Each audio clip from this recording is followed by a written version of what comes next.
Hello there. Welcome to or welcome back to my channel, Snips by Kelly. I'm Kelly, and tonight I have a two-page layout for you, and we're focusing on how to balance bright colors and patterns. We're going to be using the Cute as Can Be Designer Series paper along with the Meant to Be stamp and die set. Now this stamp and die set can be purchased separately, the dies from the stamps, or you can purchase them at a discount together. It is a set of 5 hexagons ranging in size from 3 inches to 5 inches and varying by about a ½ inch each. They create an outer ring and a solid hexagon in the middle. The stamp set has so many cute little stamps on it, a small, medium, and tiny bee.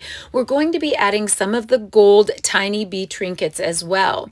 Now at first glance, the Cute as Can Be Designer Series paper can be pretty intimidating, very bright, very bold, and very busy. But then when you look at it more closely, it has every element that is a scrapbooker's dream. You have small, medium, and large, busier patterns. You have some offset patterns like ginghams and stripes and small florals and tiny hexagons that work perfectly.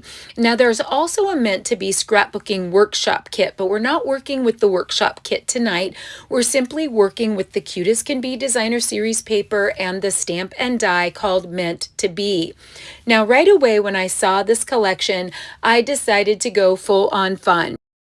If you've hung around my channel at all, you know that I love all kinds of kinds, simple to elevated, and when I'm given the chance to go full on playful and fun, I do it. I love it. I love creating scenes, adding large Cricut elements, and there's a time and a place for all the things, but I do love to go playful. So I found these scalloped corners on the Cricut, and I enlarged them to cover the whole corner of the lower left and the upper right, and I envision adding hexagons underneath across the page to make a playful scene. Now, I didn't overthink it too much. I didn't try to find bees or honey or make it relate to bees or honey. I just feel like the bees are a super playful theme. So I grabbed some photos of my granddaughter Hattie Elaine and my granddaughter Avery Jean. We were making cupcakes and they had new little aprons, and I just grabbed some of them, and I'm actually not even focusing on the creation of the cupcakes. I'm focusing on how wonderful they are together and how they are at home, the way they treat each other, and how proud of them I am. So I've actually just cut out some of those photos with hexagons. And the cool thing about this set is it doesn't matter which size you choose. I've chosen the third largest for the largest photo, and then I've gone down in size from there. I think I'm going to be able to use 4 or 5 photos here. I've also created a couple extra elements on the Cricut, and I will link the hashtag ID numbers of those Cricut files, and I will put those in the description. Just click on the More button under the description on this video, and you'll see all the Cricut files that I used, and you'll be able to find those right away by putting those into the search bar. But I've made a jar of honey on the Cricut and a couple little honeycombs on the Cricut. Now the Meant to Be dies have a little background shadow for some text title called Our Hive, and I thought that that would be so perfect. So my strips here from left to right, I have 2 1-inch strips, a 3/4 inch strip, 2 1/2-inch strips, and a 1/4 inch strip, and a 2.5 by 2.5 inch square. Now I've reduplicated on the right side all the strips except for the last 2 because I can cut those in half, and we can use part on the left page and part on the right page. I've cut the 2.5 inch square on a diagonal, and I've used that diagonal piece, one on the upper right and one on the lower left. Now, one of the strategies that you can use if you are trying to balance bright patterns and colors is by offsetting the patterns and colors with solid in between. So I'm going to arrange these strips so that the solid cardstock of the scalloped corner is in between each of those patterns, and that really breaks up those patterns. Now, another thing that you can do is you can use black and white photos against really bright colors. Black and white photos against bright colors really works great to help tone everything down so your eyes aren't so busy. Now, the photos that I'm using today were a little tiny bit overexposed because I took the photos where so much sunlight was coming through in the kitchen, and they have a little bit of these yellowy tones in them, and I was okay with them. I think they're going to be okay, especially because I tried to really focus on the faces more so, and I have larger photos where it's like shoulders and above where it's mostly the faces. Now, I'm actually going to bring up my mini ink blending tool, but I was just showing that you can use sponge daubers, you can use a dome top mini ink blending tool, and I'm going to ink all the edges, and I'm not going to make you watch, but I'm going to ink all of the edges with the Petunia Pop ink, and I'm using a mini ink blending tool. And then I think that the inked edges is going to be just one more way to break up the busy pattern. So now you have cardstock between each strip. You also have inking on the edges of each strip, which just defines it even more and breaks up the busy patterns, but yet they're so joyful. They're so happy. You can see all the patterns, but it doesn't become overwhelming. So I'm going to get all of the strips in place, and the reason I'm using my all-purpose mat is so that it doesn't stick, and then a pair of non-stick scissors is a must. When I first start out trimming, I'm using my regular scissors, and right away I discover I need my non-stick scissors when I'm cutting through things that have adhesives on them. Now, if you don't want to make this scalloped edge on the Cricut, you can use circle die cuts. You can use a circle punch and just layer circles underneath if you wanted to. Cut your triangles and then layer circles underneath. But sometimes it really helps with busy patterns and bright colors to create a focal element. So that's one of the reasons that I created the hives, the beehives in the Daffodil Delight, and then the honey jar. So there will be a big, large focal element on both pages that will help to offset those busy patterns. A lot of times it's a little bit challenging to balance both bold patterns and bright colors in the layouts. So if you have a focal point, especially a focal point with a more solid color like the Daffodil Delight in the hives, that really helps to balance those colors. Often using black and white photos against really bright photos is a great strategy for balancing bright tones.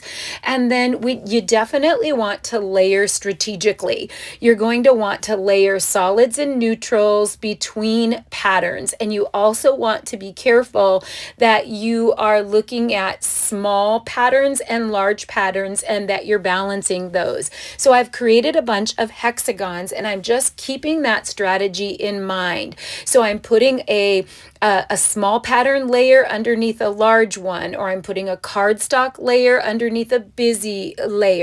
I'm using some of the outer rings that come right out of the die when you're cutting those so that I can use up all the pieces. Now, another strategy, just to give another element for the eye to stop and to break apart patterns, is to use a journal pen. I'm using a black Le Pen, and I'm creating lines around some of the hexagons that have a little bit of an edge. Just one more edge to help your eye stop a little bit and to break apart the busy patterns. So again, you're breaking apart colors, you're breaking apart patterns, you're adding transitions with the black Le Pen, you're adding focal elements with the Cricut element so that there's a feature focal element on both the left and the right page that helps break up those patterns as well. Now, I don't end up using both of the hives on the left page. I actually move one of the hives over to the right page. Now, you can see with that green pattern paper strip, if I didn't mention it, I did snip that in half to make it fit, because once you go on a diagonal like that, 12 inches isn't long enough. But I knew I was going to be adding focal elements, these focal Cricut elements, and so I just snipped and it will be covered. Now I'm playing around with the shadow. So in the Meant to Be Stampin' die set, you have the shadow background to the Hour hive, and then you have a really beautiful font on the Hour hive. And so I was experimenting. I do end up going with the white. It was a hard decision, but I go with the white. Now I'm adding more photos, more layered hexagons, and don't get hung up with which ones, which patterns. Just pay attention that you are using this strategy and you're layering those pieces strategically between cardstock, small pattern, large pattern. Now I am just playing around here with how I might want the hexagons to go and where I want the photos to be and which parts I want to be under and over and which of the elements I want to be larger and smaller. I do feel that I want a diagonal across the page with the hives. So if I have a large yellow element on the lower left, I would like that large Daffodil Delight element on the right as well. It doesn't matter if your hexagons don't go together perfectly. Any of the little nooks and crannies that we make, we can fill in with some stamps and dies or just dies, and we can add some beads to those. We can add a few little flowers. We want to probably keep the embellishing pretty simple. That's another strategy, but we're also going to play with scale and contrast. So we're going to, we're going to have some small and some large and contrast the colors. We're going to have color balance so that we have both all the colors on that we have on one side, we have a little bit of those colors on the opposite side as well. And I'm getting happier. So again, don't get super hung up with which patterns. Just make sure that the patterns are alternating and the sizes are alternating and that you have some focal elements on both pages. And then it's super busy, it's super bright, it's super bold, but it isn't so overwhelming and it can flow. So by adding that photo to the upper left, I like that scope and sequence of the photos rolling down all the way down from the upper left to the lower right. Now there's some cute little bees in the set that we're going to be making, and I wanted to make the wings out of vellum. I thought that that would be so cute. So I'm using my precision glue here. I have some Cricut honeycomb. And again, all of the Cricut pieces that I used, the hashtag ID numbers, if you click more in the description, you'll see them all listed there. So I've added some honeycomb bits here just so that it will peek out of some of those hexagons. I'm going to add some Daffodil Delight inking. So again, we're toning down the brights with some of the soft Daffodil Delight, and it's going to be subtle in the background. You have the white honeycomb there. We may end up doing a little bit of splattering in that background, but I'm just going to get dry placement. I just kind of want to get placement and see if it's too much or not enough. Now, again, this is what I like. I love playful, I love bold, I love fun. By adding that stark white background, that helps as well to break up patterns. But if you don't like as much, add more solids. There's so many to choose from. There's small patterns, there's solids, there's cardstocks that coordinate. All of the coordinating colors of this, we have Daffodil Delight, Old Olive, Pool Party, Petunia Pop, Bubble Bath, and Basic Black. And all of these colors are available in single color packs. So you can get 12 by 12 cardstocks, or you can get a coordinating cardstock pack that is the meant to be cardstock that matches this collection.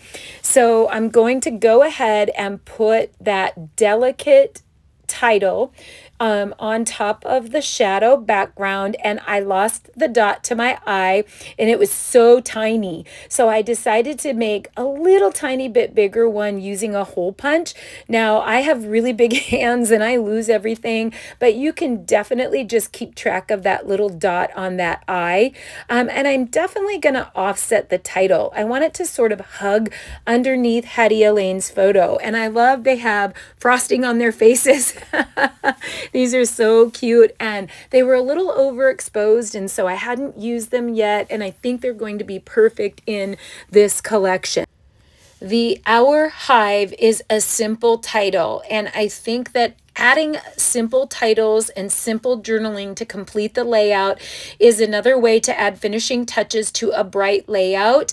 And I think that that also is a great offset. You don't want a busy, bold title. You want a pretty gentle title.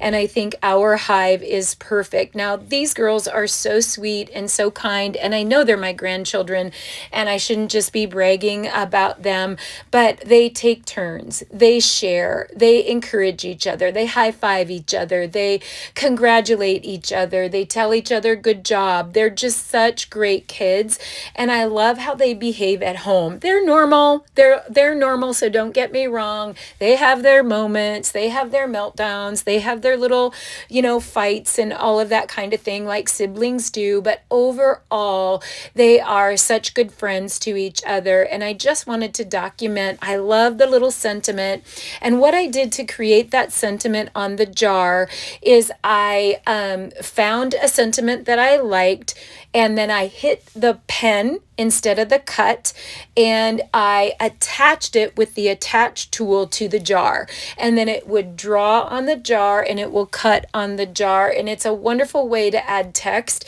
to your pieces that you're cutting from the Cricut. And I'll be doing a little markering on that, and we'll marker that in a little bit. We'll be adding some inking to that as well. But what we do to one side, we're going to do to the other. We're going to add again that honeycomb, the white honeycomb, and a little bit of the Daffodil Delight ink on the bottom. And we're going to have then 3 different spots where we have the texture. So we're adding texture and color, and even though it's busy, that white texture and that light daffodil color help to neutralize some of those busy colors and patterns.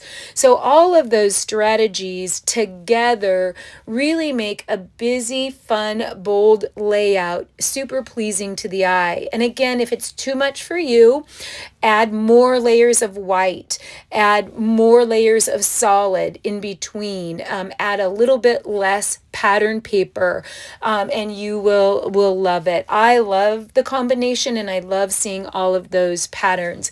So now I just put foam dots or foam tape on part of the hive to pop it up.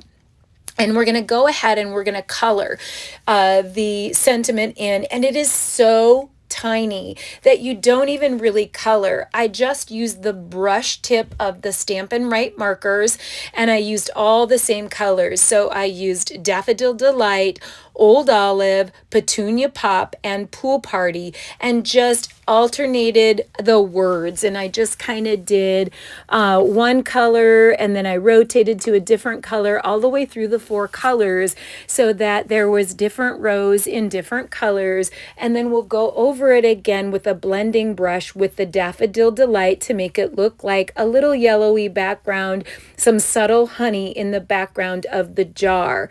We'll be adding a couple things. Like you see, there's a little space between the word bee and the word kind. And I did that on purpose to be able to add like a bee trinket in there, or a little flower die or something like that to just jazz up that sentiment a little bit. It's going to be gentle because you really want to keep your embellishment simple when you have all this busyness going on. But when you look at the stamp, there's a tiny little bee stamp, so you could stamp directly on the page and make the tiny bee and some tiny hearts. But there are dies for the large and the medium bee. So there's a die for the body, a die for the wings, a die for the antenna, and then there's a stamp to make the stripes. And so I kind of love also that they have like a small flower and then even smaller flowers. So I might be able to add some flowers to the honey jar, which would be a nice predictable touch, right? To add those to the lids of the honey jar. The wings of the bee, I think, are going to be perfect with vellum. We may want to brush that vellum, rub that vellum with a little bit of the Daffodil Delight ink to give them a little bit of a yellow glow or a honey glow. But I went ahead and I made several large and several small bodies. I don't know how many bees I'm going to need, but I made the antenna out of black, the bodies out of Daffodil Delight, and the wings out of vellum. And I love that the wings will just be that clear vellum. I made some of the small flowers out of Petunia Pop and Bubble Bath. And I'll be adding just a few, not much. We do not need much. We've got a lot going on, but I'm liking the scope and the sequence. I'm getting happier. I think we've broken apart busy patterns.